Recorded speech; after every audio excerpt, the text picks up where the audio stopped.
Hi everyone, welcome to my YouTube channel. ಇವತ್ತಿನ ಮುದ್ದು ಸೊಸೆ ಧಾರಾವಾಹಿ ಏನಾಗುತ್ತಂತ ನೋಡ್ಕೊಂಬರೋಣ ಬನ್ನಿ. ಸಂಚಿಕೆ ಶುರುವಿನಲ್ಲಿ ವಿದ್ಯೆ ಹೊಟ್ಟೆಗೆ ಬಟ್ಟೆ ಕಟ್ಕೊಂಡಿರೋದನ್ನು ನೋಡ್ಬಿಟ್ಟು ಆ ಬಟ್ಟೆ ತೊಗೊಂಡ್ಬಿಟ್ಟು, ನೋಡು ಚಿತ್ರ, ನಮ್ಮ ವಂಶದ ಕುಡಿ ಹೆಂಗದೆ ಅಂತ. ಚಿತ್ರ ಓಡೋಗವ, ಅಮ್ಮಮ್ಮ ಆಚೆ ಕುಂತವ್ರೆ, ಮಗು ಹುಟ್ಟೈತಂತ ಹೇಳ್ಬಿಟ್ಟು ಅವ್ರನ್ನ ಕರ್ಕೊಂಬ ಅಂತ ಈಶ್ವರಿ ಅವ್ರು ಹೇಳ್ತಾರೆ. ಅವ್ರು ನೋಡಿದ್ರೆ ಸಾಯೋ ಅಷ್ಟರಲ್ಲಿ ಮಗು ನೋಡ್ಬೇಕಂತ ಆಸೆ ಪಡ್ತಾ ಇದ್ರು. ಹೋಗವ ಹೇಳೋಗು ಅಂತ ಹೇಳ್ತಿದ್ದಾಗೆ ಈ ಕಡೆ ವಿದ್ಯೆ ಅವ್ರಿಗೆ ಶಾಕ್ ಆಗಿ ಎದ್ದು ನಿಂತು ಬಿಡ್ತಾರೆ. ಆಗ ಚಿತ್ರ ಅವ್ರು ಹೇಳ್ತಾರೆ, ಅವ್ವ, ಅಮ್ಮಮ್ಮ ಮತ್ತು ದೊಡ್ಡಪ್ಪ ದೊಡ್ಡಮ್ಮ ಅವ್ರು ಯಾರು ನೋಡೋದು ಬೇಡವೇ, ಅಜ್ಜಿ ಒಬ್ಬರೇ ನೋಡ್ರೆ ಸಾಕೆ ಅಂತ ಕೇಳ್ತಾರೆ.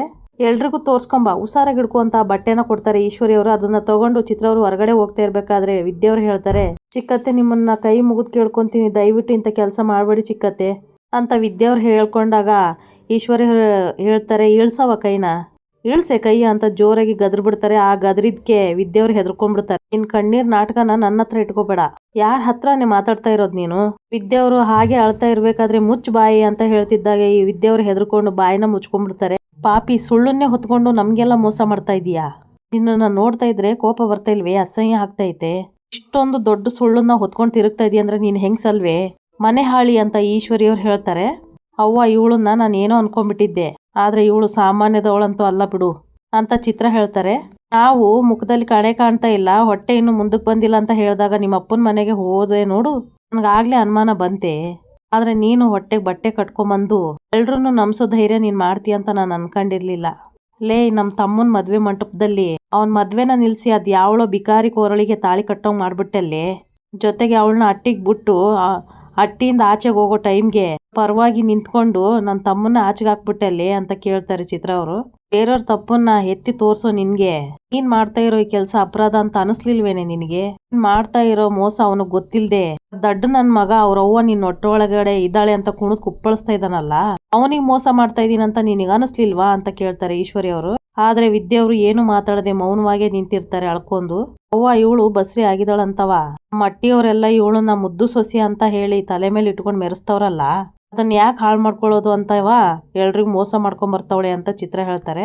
ಇವಳಿಂದಾಗಿ ನನ್ನ ತಮ್ಮ ಎಷ್ಟು ನೋವು ಅವಮಾನ ಎಲ್ಲ ಅನುಭವಿಸ್ತಾ ಇದ್ದಾನೆ, ಜಜ್ಜೆಗೂ ಇವಳು ಅವನಿಗೆ ಅವಮಾನ ಮಾಡ್ಕೊಂಡೇ ಬಂದ್ಲು. ಈಗ ಇವಳು ಮಾಡಿರೋ ತಪ್ಪನ್ನ ನಾವು ಬಯಲು ಮಾಡಿ ನೋವು ಹೇಗಿರುತ್ತಂತ ನಾವು ತೋರ್ಸ್ಬೇಕು ಕಣವ ಅಂತ ಚಿತ್ರ ಹೇಳ್ತಾರೆ. ಅಯ್ಯಯ್ಯೋ ಬೇಡ ಚಿತ್ರಕ್ಕ, ಚಿಕ್ಕತ್ತೆ ಅಂತ ಕೆಲಸ ಮಾತ್ರ ಮಾಡಬೇಡಿ ಅಂತ ವಿದ್ಯೆಯವ್ರು ಅಳ್ತಾ ಕೇಳ್ಕೋತಾರೆ. ಇನ್ನೇನೆ ನೀನ್ ಮೋಸ ಮಾಡ್ತಾ ಇದ್ರು ನಾವು ನೋಡ್ಕೊಂಡು ಸುಮ್ನೆ ಇರ್ಬೇಕೆ, ಚಿತ್ರ ಯಾಕಷ್ಟು ಕೋಪ ಮಾಡ್ಕೊಂತ ಇದೀವಿ, ಹೊಸಿ ತಾಳ್ಮೆಯಿಂದ ಇರುವಂತ ಈಶ್ವರಿ ಹೇಳ್ತಾರೆ. ಏನವ ಮಾತಾಡ್ತಾ ಇದೀಯ, ಇಷ್ಟು ದಿನ ಇವಳು ಮಾಡಿರೋ ಅವಮಾನಕ್ಕೆ ತೀರ್ಸ್ಕೊಳಕ್ಕೆ ಟೈಮ್ ಬಂದೈತೆ, ಸುಮ್ಕಿರು ಅಂತ ಹೇಳ್ತಾ ಇದೀಯಲ್ಲವ ಅಂತ ಚಿತ್ರ ಹೇಳ್ತಾರೆ. ಏನವ್ವ, ಮುದ್ದು ಸೊಸೆ ಅಲ್ಲ ಮೋಸದ ಸೊಸೆ, ಮಗಳು ಹೇಳ್ದಂಗೆ ನಿನ್ ಬಂಡವಾಳನ ಅಟ್ಟಿಯವ್ರ ಮುಂದೆ ಬಿಚ್ಚಿಡ್ಲಿ ಅಂತ ಕೇಳ್ತಾರೆ ಈಶ್ವರಿ ಅವರು. ಅಯ್ಯೋ ನಿಮಗೆ ಕೈ ಮುಗಿತೀನಿ, ಬೇಡ ಚಿಕ್ಕತ್ತೆ ಅಂತ ಬೇಡ್ಕೋತಾರೆ ವಿದ್ಯಾ ಅವರು. ಅದ್ ಹೆಂಗಾಗುತ್ತವ, ಈ ಮನೆ ಸೊಸೆಯಾಗಿ ನೀನು ಇಷ್ಟೆಲ್ಲ ದ್ರೋಹ ಮಾಡಿದ್ಯಾ ನಮ್ಗೆ, ಅದನ್ನೆಲ್ಲ ಹೇಳ್ದೆ ಇರಕ್ಕಾಗುತ್ತೆ. ಈ ವಿಷಯನ ಭದ್ರನ ಭಾವನಿಗೆ ಹೇಳಿದ್ರೆ ಅವರು ಏನ್ ಮಾಡ್ತಾರೆ ಅಂತ ಗೊತ್ತಿದ್ರುವೆ ನನ್ನನ್ನ ಈ ವಿಷಯನ ಮುಚ್ಚಿಟ್ಟು ಮುಟ್ಟಾಳೆ ಆಗುವಂತೀಯಾ ಅಂತ ಕೇಳ್ತಾರೆ ಈಶ್ವರಿ ಅವರು. ನನಗೆ ಸಿಕ್ಕಿರೋ ಈ ಸುವರ್ಣ ಅವಕಾಶನ ಬಿಟ್ಬಿಡು ಅಂತ ಹೇಳಕ್ಕೆ ನಿನ್ಗೆ ಹೆಂಗೆ ಮನ್ಸು ಬಂತು, ಸರಿ ನಾನು ಮುಟ್ಟಾಳಿ ಅನ್ಸ್ಕೊಂಡ್ರು ಪರವಾಗಿಲ್ಲ, ಈ ವಿಷಯನ ನಾನು ಹೇಳಕ್ಕಿಲ್ಲ ಅಂತ ಹೇಳ್ತಾರೆ ಈಶ್ವರಿ ಅವರು. ಆ ವಿಷಯನ ಕೇಳ್ತಿದ್ದಾಗೆ ವಿದ್ಯೆಯವರು ಶಾಕ್ ಆಗಿ ನಿಂತು ಬಿಡ್ತಾರೆ. ಆಗ ಚಿತ್ರ ಅವ್ರು ಶಾಕ್ ಆಗಿ ಕೇಳ್ತಾರೆ, ಅವ್ವ ನಿನ್ ಬುದ್ಧಿಗೆ ಏನಾಗೈತೆ, ಯಾಕವ ಈ ವಿಚಾರನ ಹೇಳ್ಬೇಡ ಅಂತ ಇದೀಯಾ ಅಂತ ಕೇಳ್ತಾರೆ ಚಿತ್ರ ಅವರು. ಕೋಪ ನನಗೆ ಅರ್ಥ ಆಗ್ತೈತೆ ಕಣೆ, ಆದ್ರೆ ಪಾಪ ವಿದ್ಯಾ ಏನೋ ಗೊತ್ತಿಲ್ಲದೆ ಮಗ ತಪ್ಪು ಮಾಡ್ಬಿಟ್ಟೈತೆ ಅಲ್ವೇನವಾ ಅಂತ ಕೇಳ್ತಾರೆ ಈಶ್ವರಿ ಅವರು. ಅದಕ್ಕೆ ಅದನ್ನೆಲ್ಲ ಅಟ್ಟಿಯವ್ರಿಗೆ ಹೇಳಿ ಪಾಪ ನಮ್ಮ ಮುದ್ದು ಸೊಸೆನ ಕತ್ತಿಡಿದು ಆಚೆ ದಬ್ಬಕಾಯ್ತದೆ ಅಂತ ಚಿತ್ರ ಅವ್ರಿಗೆ ಸಿಗ್ನಲ್ ಕೊಡ್ತಾರೆ ಈಶ್ವರಿ ಅವರು. ಇದನ್ನೆಲ್ಲ ನಾನು ನೋಡ್ಕೊಂತೀನಿ, ನೀನ್ ಸುಮ್ಕೆ ನಾನು ಹೇಳ್ದಂಗೆ ಕೇಳು ಅಂತ ಹೇಳ್ತಾರೆ ಚಿತ್ರ ಅವರಿಗೆ ಈಶ್ವರಿ ಅವರು. ಸರಿ ಏನಾದ್ರೂ ಮಾಡ್ಕೊ ಅಂತ ಹೇಳ್ತಾರೆ ಚಿತ್ರ. ವಿದ್ಯೆ ಹತ್ರ ಬಂದ್ಬಿಟ್ಟು ಈಶ್ವರಿ ಅವ್ರು ಹೇಳ್ತಾರೆ, ಬಸ್ರಿ ಹೆಂಗ್ಸು ಹಿಂಗೆಲ್ಲ ಕಣ್ಣೀರ್ ಹಾಕ್ತಾರೇನವ, ಅಳ್ಬಾರ್ದು, ಕಣ್ಣು ಒರ್ಸ್ಕೊ ಅಂತ ಹೇಳ್ತಾರೆ. ಆಮೇಲೆ ವಿದ್ಯೆಯವ್ರು ಸುಮ್ಮನೆ ನಿಂತಿರ್ಬೇಕಾದ್ರೆ ಕಣ್ಣು ಒರ್ಸ್ಕೊ ಅಂತ ನಿನಗೆ ತಾನೇ ಹೇಳ್ತಾ ಇರೋದು ಅಂತ ಜೋರಾಗಿ ಗದ್ರ ಬಿಡ್ತಾರೆ ಈಶ್ವರಿ ಅವರು. ತಾನೇ ಹೇಳಿದ್ದು ಅಳ್ಬೇಡ, ಕಣ್ಣೀರ್ ಒರ್ಸ್ಕೊ ಅಂತ ಹೇಳ್ತಾರೆ ಈಶ್ವರಿ ಅವರು. ಮತ್ತೆ ಈಗ ನೀನು ನನಗೆ ಮುದ್ದು ಸೊಸೆ, ಒಳ್ಳೆ ಹುಡುಗಿರ್ ಲಕ್ಷಣ ಅಂದ್ರೆ ಹಿಂಗೆ ನಾನು ಹೇಳ್ದಂಗೆ ಕೇಳ್ಕೊಂಡಿದ್ರೆ ಅಷ್ಟೇ ಸಾಕು ಅಂತ ಈಶ್ವರಿ ಅವರು ಹೇಳ್ತಾರೆ. ವಿಷಯ ಯಾವುದೇ ಕಾರಣಕ್ಕೂ ಆಚೆಗೆ ಹೋಗಕ್ಕಿಲ್ಲ, ಹೆಂಗಾಯ್ತೋ ಮುಂದಕ್ಕೂ ಹಂಗೆ ಇರ್ತದೆ, ಯಾರು ಉಪಕಾರ ಮಾಡ್ಯಾರೋ ಅವ್ರಿಗೆಲ್ಲ ಪ್ರತಿ ಉಪಕಾರ ಮಾಡೋದು ಒಳ್ಳೆ ಕೆಲಸ ಅಲ್ವೇ. ಈಶ್ವರಿ ಅವ್ರು ಕೇಳಿದಾಗ ವಿದ್ಯೆಯವ್ರು ಹೇಳ್ತಾರೆ, ಈಗ ನಾನು ಏನ್ ಮಾಡ್ಬೇಕು ಅಂತ ಹೇಳಿ ಚಿಕ್ಕತ್ತೆ ಅಂತ ಕೇಳ್ತಾರೆ. ನನ್ಗೆ ಯಾಕೆ ಹೇಳಿ ನೀನ್ ಇಷ್ಟ ಆಗೋದು, ಒಬ್ಬರನ್ನ ಶಾನೆ ಅರ್ಥ ಮಾಡ್ಕೊಂಡ್ಬಿಡ್ತೀಯ ನೋಡು ಕೇಯ, ಮಗ ಈ ಮನೆಯಿಂದ ಆಚೆ ಇರೋದನ್ನ ನೋಡಿ ನಾನೇ ಒದ್ದಾಡ್ತಾ ಇದ್ದೀನಿ ಕಣವ್ವ, ನನ್ನ ಕೈಲಿ ಅದನ್ನ ನೋಡಕ್ ಆಯ್ತಲ್ಲ, ಅದಕ್ಕೆ ನೀನು ಭದ್ರನ್ ತವ ಮಾವನ್ ತವ ಮಾತಾಡಿ ನನ್ನ ಮಗ ಮನೆಗೆ ಬರೋಂಗ್ ಮಾಡ್ಬೇಕು ಅಂತ ಕೇಳ್ಕೊತಾರೆ ಈಶ್ವರಿ ಅವರು. ಇಷ್ಟೆಲ್ಲ ಸಹಾಯ ಮಾಡ್ತಾ ಇದೀನಿ, ನನಗೋಸ್ಕರ ಇದೊಂದು ಉಪಕಾರ ಮಾಡಕ್ಕಿಲ್ವಾ ಅಂತ ಕೇಳ್ಕೊತಾರೆ ಈಶ್ವರಿ ಅವರು. ಇಲ್ಲ ನನ್ನಿಂದ ಇದು ಸಾಧ್ಯ ಇಲ್ಲ ಚಿಕ್ಕತ್ತೆ ಅಂತ ವಿದ್ಯೆಯವ್ರು ಹೇಳ್ತಾರೆ. ಈ ಕಡೆ ನೋಡಿರೋ ಮೋಹನ ಹಾಗೆ ಚಂಪಾ ಅವರು ಪಾತ್ರೆ ಒರೆಸ್ಕೊಂಡು ಕೂತಿರ್ತಾರೆ. ಮೋಹನ ಅವರು ಯೋಚನೆ ಮಾಡ್ಕೊಂತಾರೆ ಕೂತಿರ್ತಾರೆ. ಇವತ್ತಿನವರೆಗೂ ಪ್ರಶ್ನೆ ಮಾಡ್ತಾ ಇದ್ದವಳು ಇವತ್ತು ಉಡುಗೊರೆ ತಗೊಂಬಂದಾರಂದ್ರೆ ಅದು ಒಪ್ಪಿಗೆನಾ ಅಥವಾ ಇನ್ನೇನಾದ್ರೂ ಆಟ ಶುರು ಮಾಡ್ಯಾರಂತ ಮನ್ಸೊಳಗೆ ಮಾತಾಡ್ಕೋತಾರೆ ಮೋಹನ ಅವರು. ಚಂಪಾ ಅವ್ರು ಹೇಳ್ತಾರೆ, ಅತ್ತೆ ಏನು ಯೋಚನೆ ಮಾಡ್ತಾ ಇದ್ರಿ ಅಂತ ಕೇಳ್ತಾರೆ. ಇದ್ದಂಗೆ ಈಶ್ವರಿ ಸೀರೆ ತಗೊಂಬಂದಿದ್ದಾಳಲ್ಲ ಯಾಕೆ ಚಂಪಾ ಅಂತ ಕೇಳ್ತಾರೆ ಮೋಹನ್ ಅವರು. ಏನಾದ್ರೂ ಅತ್ತೆಗೂ ಮತ್ತೆ ಚಿತ್ರಕ್ಕಗೂ ಅನುಮಾನ ಬಂದ್ಬಿಟ್ಟಿದ ಅಂತ ಚಂಪಾ ಕೇಳ್ತಾರೆ. ಮೋಹನ ಹೇಳ್ತಾರೆ, ಅನುಮಾನ ಬಂದಿರಕ್ಕೇನು ಸಾಧ್ಯ ಇಲ್ಲ ಬಿಡು, ಅಣ್ಣ ಸುಳಿವು ಸಿಕ್ಕಿದ್ರು ಈಶ್ವರಿ ಇಷ್ಟೊತ್ತಿಗೆ ರಂಪ ರಾಮಾಯಣ ಮಾಡ್ಬಿಡೋರು ಅಂತ ಮೋಹನ ಹೇಳ್ತಾರೆ. ಅತ್ತೆ ನನ್ಗೆ ಯಾಕೋ ಅನುಮಾನ ಅಂತ ಚಂಪಾ ಹೇಳ್ತಾರೆ. ಅದ್ರ ಬಗ್ಗೆ ಜಾಸ್ತಿ ಮಾತಾಡೋದ್ಬೇಡ, ನೀನ್ ಕೆಲಸ ಮಾಡೋ ಅಂತ ಮೋಹನ್ ಅವರು ಹೇಳ್ತಾರೆ. ಅಷ್ಟರಲ್ಲಿ ಈಶ್ವರಿ ಅವರು ಮೋಹನ ಇರೋ ಜಾಗಕ್ಕೆ ಬರ್ತಾರೆ. ಅಕ್ಕ, ನಮ್ಮ ಮುದ್ದು ಸೊಸೆ ಹೆಂಗ್ ಕಾಣ್ತಾಳ ನೋಡು ವಿದ್ಯಾ ಅಂತ ಕರೀತಾರೆ ವಿದ್ಯಾ ಅವ್ರನ್ನ ಈಶ್ವರಿ ಅವರು. ಈಶ್ವರಿ ಅವ್ರು ಕೊಟ್ರ ಸೀರೆನ ಉಟ್ಕೊಂಡು ವಿದ್ಯವ್ರು ಅಲ್ಲಿಗೆ ಬರ್ತಾರೆ ರೆಡಿ ಆಗ್ಬಿಟ್ಟು. ಚಂಪಾ ಅವರು ಅವ್ರನ್ನ ನೋಡ್ತಿದ್ದಾಗೆ ಮನ್ಸೊಳಗೆ ಅನ್ಕೊಂತಾರೆ, ಇವರೇ ಸೀರೆ ಉಟ್ಕೊಂಡು ಅಕ್ಕನ್ ಕರ್ಕೊಂಡ್ ಬರ್ತಾ ಇದಾರಂದ್ರೆ ಸತ್ಯನ ಹೊರಗ್ ತಂದಿರ್ಬೇಕು ಅನ್ಕೋತಾರೆ. ಅದಕ್ಕೆ ಹಿಂಗೆಲ್ಲ ನಾಟಕ ಮಾಡ್ತಾ ಇರ್ಬೇಕು ಅಂತ ಅನ್ಕೊಂತಾರೆ ಚಂಪಾ ಅವರು. ದೊಡವ, ನಮ್ ಸೀರೆ ಸೊಬಗು ಒಂದ್ ಕಡೆ ಆದ್ರೆ ನಮ್ ವಿದ್ಯೆ ಅಂದಾನೆ ಒಂದ್ ಕಡೆ ಅಂತ ಚಿತ್ರ ಅವ್ರು ಹೇಳ್ತಾರೆ. ಸೀರೆ ಹೆಂಗ್ ಕಾಣಿಸ್ತದಂತ ಹೇಳ್ತಾನೆ ಇಲ್ಲ ಅಂತ ಚಿತ್ರ ಕೇಳ್ತಾರೆ.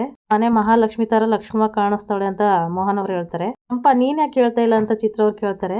ಅಕ್ಕನಿಗೆ ಈ ಸೀರೆ ಬಹು ಚಂದ ಕಾಣ್ತಾ ಇದೆ ಅಂತ ಚಂಪಾ ಹೇಳ್ತಾರೆ. ಅಯ್ಯಯ್ಯೋ, ನಿಮ್ಮೆಲ್ರ ಕಣ್ಣು ನಮ್ ಮುದ್ದು ಸೊಸೆ ಮೇಲೆ ಮಾತ್ರ ಅಲ್ಲ, ಹೊಟ್ಟೆನ ಮುಟ್ ನೋಡ್ಬಿಟ್ಟು ಹೊಟ್ಟೆ ಒಳಗಿಡೋ ಮಗುಗೂ ತಾಗುತ್ತೆ ಅಂತ ಹೇಳ್ತಾರೆ ಈಶ್ವರಿ ಅವರು. ಯಾರು ತುಷ್ಟ್ರಿನೂ ಆಗದೆ ಇರ್ಲಿ ಅಂತ ದೃಷ್ಟಿ ತೆಗಿತಾರೆ ಈಶ್ವರಿ ಅವರು. ಇವ್ರು ಸೀರೆ ಉಡ್ಸ್ಕೊಂಡ್ ಬಂದಿದ್ರೆ ಸತ್ಯ ಗೊತ್ತಾಗಿರ್ತದೆ. ಅದಾದ್ರೂ ಈಶ್ವರಿ ಯಾಕೆ ಸುಮ್ಮನೆ ಇದ್ದಾಳೆ? ಏನಾದ್ರೂ ವಿದ್ಯೆ ಅವ್ರ ಕಣ್ ತಪ್ಪಿಸಿ ಸೀರೆ ಉಟ್ಕೊಂಬಂದ್ಲಿ ಅಂತ ಮೋಹನ್ ಅವ್ರ ಮನ್ಸೊಳಗೆ ಅನ್ಕೋತಾರೆ. ಏನಕ್ಕ ಶಾನೆ ಯೋಚನೆ ಮಾಡ್ತಾ ಇದೀಯ ಅಂತ ಈಶ್ವರಿ ಕೇಳ್ತಾರೆ. ಈಶ್ವರಿ, ಅದು ವಿದ್ಯಾ ಬ್ಯಾರೆ ರೀತಿ ಸೀರೆ ಉಟ್ಕೊಂಬಂದಂಗ್ ಕಾಣಿಸ್ತಾ ಇತ್ತು, ಅದಕ್ಕೆ ನೋಡ್ತಾ ಇದ್ಯಾ ಅಂತ ಮೋಹನ ಕೇಳ್ತಾರೆ. ಈಶ್ವರಿ, ನೀವಿಬ್ರು ವಿದ್ಯಾನಿಗೆ ಸೀರೆ ಉಡ್ಸ್ಕೊಂಬಂದ್ರ ಅಂತ ಮೋಹನ ಕೇಳ್ತಾರೆ. ಈಶ್ವರಿ, ನಿನ್ನನ್ನ ಕೇಳ್ತಾ ಇರೋದು ಸೀರೆ ನೀವೇ ಉಡ್ಸಿರ ಇಲ್ಲ ಅವಳೇ ಉಟ್ಕೊಂಬಂದ್ಲ ಅಂತ ಈಶ್ವರಿನ ಕೇಳ್ತಾರೆ ಮೋಹನ್ ಅವರು. ಇಲ್ಲ ಅಕ್ಕ, ನಾವು ಹೋಗೋ ಅಷ್ಟೊತ್ತಿಗೆ ಸೀರೆ ಉಟ್ಕೊಂಡು ಆಚಿಕ್ ಬಂದ್ಲು ಅಂತ ಈಶ್ವರಿ ಹೇಳ್ತಾರೆ. ನಿಜವಾಗ್ಲಕ್ಕ ಅವಳನ್ನ ನೋಡಿ ನಾವೇ ಕಳೆದೋದ್ವಿ, ವಿದ್ಯನ್ನ ನೋಡಿದ್ದು ಇದೇ ಮೊದ್ಲಲ್ವೇ? ಆಗ ಮೋಹನ್ ಅವ್ರ ಮನಸ್ಸೊಳಗೆ ಅನ್ಕೋತಾರೆ, ಹಂಗಾದ್ರೆ ವಿದ್ಯಾ ಬಸ್ರಿ ಅಲ್ಲೋ ಅನ್ನೋ ಸತ್ಯ ಇವ್ರಿಗೆ ಗೊತ್ತಾಗಿಲ್ಲ, ಅದೇ ನೆಮ್ಮದಿ ಬಿಡು ಅಂತ ಮನಸ್ಸೊಳಗೆ ಅನ್ಕೊಂತ ಇರ್ತಾರೆ. ಅಷ್ಟರಲ್ಲಿ ಕಾರ್ ಸೌಂಡ್ ಆಗ್ತಿದ್ದಾಗೆ ಭದ್ರ ಅವ್ರು ಮಾತಾಡ್ಕೊಂಡು ಅಲ್ಲಿಗೆ ಬರ್ತಾರೆ. ಭದ್ರ ಬರ್ತಿದ್ದಂಗೆ, ಭದ್ರ, ವಿದ್ಯನ್ನ ಒಂದ್ಸಲ ನೋಡಪ್ಪ, ಅವಳು ಹೊಸ್ದಾಗಿ ಕಾಣಿಸ್ತಾಳಂತ ನಿನ್ಗೆ ಅನಿಸ್ತಿಲ್ವೇ ಅಂತ ಈಶ್ವರಿ ಹೇಳ್ತಾರೆ. ಅಮ್ಮಿ, ಇದು ನೀನೇ, ನನ್ನ ಕಣ್ಣಲ್ಲಿ ನಾನೇ ನಂಬಕಾಯ್ತಾ ಇಲ್ಲ ಕಣಮ್ಮಿ. ಭದ್ರ, ನಾನು ಹೋಗಿ ವಿದ್ಯನ್ಗಂತಾನೆ ಈ ಸೀರೆ ತಗೊಂಬಂದಿದ್ವಿ ಅಂತ ಚಿತ್ರ ಹೇಳ್ತಾರೆ. ಹಂಗಲ್ಲ ಕಣಪ್ಪ ಭದ್ರ, ಗರ್ಭಿಣಿ ಅಂದ್ಮೇಲೆ ಒಂದಲ್ಲ ಒಂದ್ ಆಸೆ ಬಂದೇ ಬರ್ತದೆ, ಆದ್ರೆ ಅವ್ರು ಹೇಳಕ್ಕಿಲ್ಲ, ಮನ್ಸಲ್ಲಿ ಇಟ್ಕೊಳ್ಳೋದೇ ಜಾಸ್ತಿ. ಸೀರೆ ಮುಖ್ಯಾಂತರ ಆಕಿ ಆಸೆ ಕಮ್ಮಿ ಆಗ್ಲಂತ ನಾವೇ ತಗೊಂಬಂದ್ವಿ ಅಂತ ಹೇಳ್ತಾರೆ ಈಶ್ವರಿ. ಹೇಳು, ಹೆಣ್ಮಕ್ಳಿಗೆ ಸೀರೆ ಕೊಡೋ ಅಂತ ಖುಷಿ ಎಲ್ಲೂ ಸಿಗಕ್ಕಿಲ್ಲ ಅಂತ ಹೇಳ್ತಾರೆ. ಸೀರೆಯಿಂದ ನೀನ್ ಸುತ್ತಮುತ್ತ ನಾನು ಇದೀನಿ ಅಂತ ನೆನ್ಪ್ಸಕ್ಕೆ ಬಂದಿದೀನಿ ಅಂತ ಹೇಳ್ತಾರೆ ಈಶ್ವರಿ. ಮಾತು ದಿಟ ಕಂಡ್ಬಿಡ್ ಚಿಕ್ಕವ, ನಿನ್ನ ಆಸೆಗಳನ್ನ ಯಾರಿಗೂ ಹೇಳದೇ ಇದ್ರುವೆ. ಆಮೇಲೆ ಬೆದರಿಕೆ ಹಾಕ್ಬಿಟ್ಟು ಈಶ್ವರಿ ಅವರು ಹೇಳಿರ್ತಾರೆ ವಿದ್ಯೆಯವ್ರಿಗೆ, ನೀನೇನಾದ್ರೂ ನನ್ನ ಮಗ ಮನೆಗೆ ಬರ್ದಂಗೆ ಮಾಡದೇ ಇದ್ರೆ ಇದನ್ನು ತಗೊಂಡೋಗಿ ಅಡ್ಡಿಯವ್ರ ಮುಂದೆಲ್ಲ ತೋರಿಸ್ಕೊಡ್ತೀನಿ, ನಿನ್ನ ಮಾನ ಮರ್ಯಾದೆಲ್ಲ ಆಚಕಾಗ್ತೀನಿ, ನಾನು ಹೇಳ್ದಂಗೆ ನೀನು ಕೇಳಬೇಕು, ನಮ್ಮ ಶುಭಾಸ ಇಲ್ಲಿಗೆ ಬರಲೇಬೇಕು ಅಂತ ಕಂಡೀಷನ್ನ ಹಾಕ್ತಾರೆ. ಈ ಕಡೆ ನೋಡ್ರೆ ವಿದ್ಯೆ ಏನು ಮಾಡಿದ್ರು ಒಪ್ಪಕ್ಕೆ ತಯಾರಿರಲ್ಲ. ಆಗ ಆ ಬಟ್ಟೆನ ಎತ್ಕೊಂಡು, ಚಿತ್ರ ತೋರಿಸ್ಕೊಂಬರ್ತೀಯ ನೀನು ಅಂತ ಹೇಳಿದಾಗ, ಹ್ಞೂ ಅವ್ವ ತೋರಿಸ್ತೀನಿ ಅಂತ ಚಿತ್ರ ಹೇಳ್ತಾರೆ. ಅಷ್ಟರೊಳಗೆ ವಿದ್ಯೆಯವ್ರು ಹೇಳ್ತಾರೆ, ಬೇಡ ಅತ್ತೆ, ನಾನು ಸುಭಾಷ್ನ ಬರೋಂಗೆ ನಾನು ಮಾಡ್ತೀನಿ ಅಂತ ಒಪ್ಕೊಂಡು ಅವ್ರು ಸೀರೆ ಉಡಿಸ್ತಾರೆ. ಸೀರೆ ಉಟ್ಕೊಂಡು ರೆಡಿ ಆಗ್ಬಿಟ್ಟು ಬರ್ತಾರೆ. ಈ ಕಡೆ ಚಂಪಾ ಅವರು ಮನಸೊಳಗೆ ಅನ್ಕೊಂಡಿರ್ತಾರೆ, ಇವ್ರಿಗೆಲ್ಲ ಗೊತ್ತಾಗಿರುತ್ತೆ, ಅದಕ್ಕೆ ಹೀಗೆಲ್ಲ ಮಾಡ್ತಾ ಇದಾರಂತ ಮನಸೊಳಗೆ ಅನ್ಕೊತಾ ಇರ್ತಾರೆ. ಏನಮ್ಮಿ, ಈ ಸೀರೆಯಲ್ಲಿ ಇಷ್ಟು ಚಂದ ಕಾಣಿಸ್ತಾ ಇದೆಯಾ, ನನ್ನ ಕಣ್ಣೇ ನನಗೆ ನಂಬಕ್ಕಾಯ್ತಾ ಇಲ್ಲ ಅಂತ ಭದ್ರ ಹೇಳ್ತಾರೆ. ಅದಕ್ಕೆ ಹಂಗೆ ನೋಡ್ತಾ ಇದ್ದೀರಾ ಅಂತ ವಿದ್ಯೆಯವ್ರು ಕೇಳ್ತಾರೆ. ಹೌದು ಕಣಮ್ಮಿ, ಈ ಸೀರಿಯಲ್ ತುಂಬ ಚೆನ್ನಾಗಿ ಕಾಣ್ತಾ ಇದೆಯಾ, ನಮ್ಮ ಮಗಿ ಸಂದಾಗದಲ್ಲ ಅಂತಂದು ಮತ್ತೆ ಹೊಟ್ಟೆ ಹತ್ರ ಕಿವಿ ಕೊಟ್ಟು ಮಗು ಜೊತೆಗೆ ಮಾತಾಡೋಕ್ಕೆ ಶುರು ಮಾಡ್ತಾರೆ. ಈ ಕಡೆ ನೋಡ್ರಿ ವಿದ್ಯೆಯವ್ರಿಗೆ ನಾನು ಮೋಸ ಮಾಡ್ತಾ ಇದ್ದೀನಿ ಅನ್ನೋ ಗಿಲ್ಟ್ ಫೀಲ್ ಕಾಡ್ತಾ ಇರುತ್ತೆ. ಇನ್ನೊಂದು ಕಡೆಗೆ ಈಶ್ವರಿ ಅವ್ರಿಗೆ ಗೊತ್ತಾಗಿದೆ, ಅವ್ರು ಎಲ್ಲಿ ಮನೆಯವ್ರಿಗೆಲ್ಲ ತಿಳಿಸ್ಬಿಡ್ತಾರೋ, ಅಮ್ಮಮ್ಮನಿಗೆ ಏನಾಗ್ಬಿಡುತ್ತೋ ಏನೋ ಅಂತ ಯೋಚನೆಯಲ್ಲೇ ಇರ್ತಾರೆ ವಿದ್ಯಾ ಅವರು. ಆಗ ಭದ್ರ ಅವರು ಮಗಿ ಜೊತೆಗೆ ಚೆನ್ನಾಗಿದೆಯಾ ಅಂತೆಲ್ಲ ಮಾತಾಡಿಸ್ತಾ ಇರ್ತಾರೆ. ಅಮ್ಮಿ, ನೀನು ತುಂಬ ಚೆನ್ನಾಗಿ ಕಾಣಿಸ್ತಾ ಇದೆಯಾ ಅಮ್ಮಿ, ಈಗಲಾದರೂ ಆ ಮುದುಕಿ ಬರೋಕ್ಕಿಂತ ಮುಂಚೆ ಒಂದೇ ಒಂದು ಪಪ್ಪಿ ಕೊಡ್ತೀಯಾ ಅಂತ ಕೇಳ್ಕೊತಾರೆ ಭದ್ರ ಅವರು. ಆಗ ವಿದ್ಯೆಯವರು ಏನು ಮಾತಾಡದೆ ಸೈಲೆಂಟಾಗಿ ನಿಂತ್ಬಿಡ್ತಾರೆ. ಇಲ್ಲಿಗೆ ಈ ಸಂಚಿಕೆ ಮುಗಿದೆ. ಯಾರೆಲ್ಲ ನನ್ನ ಚಾನಲ್ ನೋಡ್ತಿದ್ರು ದಯವಿಟ್ಟು ಸಬ್ಸ್ಕ್ರೈಬ್ ಮಾಡ್ಕೊಳ್ಳಿ, ಹಾಗೆ ಒಂದು ಲೈಕ್ ಶೇರ್ ಮಾಡಿ. ವಿಡಿಯೋ ನೋಡಿದ್ದಕ್ಕಾಗಿ ಧನ್ಯವಾದಗಳು.